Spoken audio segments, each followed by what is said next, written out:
have a lot of exciting guests here on the floor of the New York Stock Exchange, but today I just called him the coolest guy in America. This is Alexander Rossi. He just won the Indianapolis 500 over the weekend. You were 66 to 1 on the odds. Yeah. In your own mind, Alex, what odds do you think you had to win this thing?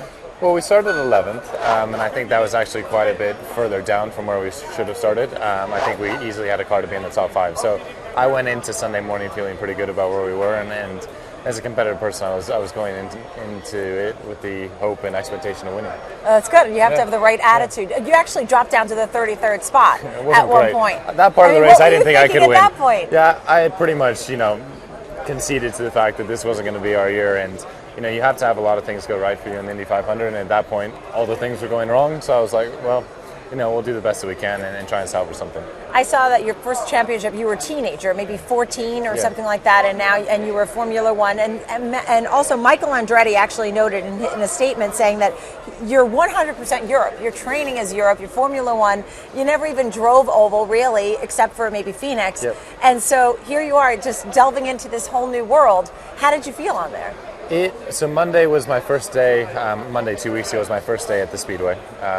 We go through, as it was my first time there, I went through a rookie orientation process, and you had different stages and different speeds you had to go at, and I was like, wow, this is quick, and I didn't really know how I felt about it. And then by Monday afternoon, I felt more comfortable, and by the end of the week, I felt even more comfortable, and it was just an evolving process. Right.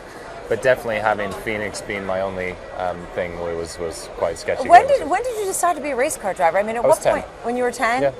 How do you become a race car driver when you're 10 years old? My dad was just a fan of it, Right. so we went to races together, and he got me a 3-day karting school for my 10th birthday, and it was supposed to be a once-in-a-lifetime opportunity, and now here we are. And here we are. Now, I understand you were strapped for cash. You actually went to Andretti for a little and I mean, now you're a millionaire. You won. The purse was, your winnings were $2.5 million. I know you have to give it out a little bit too as part of your team and such, but you were strapped for cash for the car, right? Yeah, no, we were.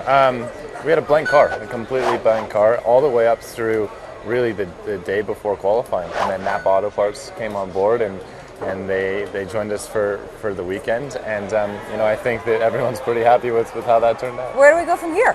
We go to Detroit next weekend. Right. So for me, this was a huge weekend, not only for obvious reasons, but also for the championship as well.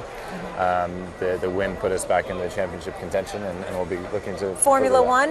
Where does that factor into your life now? I mean, that's not part of your realm now, right? The last place I thought I would be in February was IndyCar.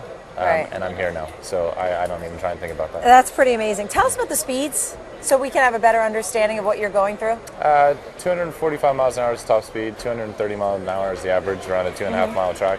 When I finished the race, it was only 130 miles an hour because I was out of gas. But right, I know, that was my last question. Out of gas. I mean, you came in on empty. Literally. I mean, people were going to still fill up and get some, and you just made the decision that you were going to play with the clutch and do your experience and somehow we were going to commit to it and try and be a little bit creative, and we got through it. And what if you got to the finish line and you didn't cross it? What were you going to do? Push. Literally. I mean, that's I was insane. thinking about that, yeah. That's insane. Yeah. Well, we want to congratulate you, Alex. Thank you very This is an unbelievable accomplishment, especially at 24 years old.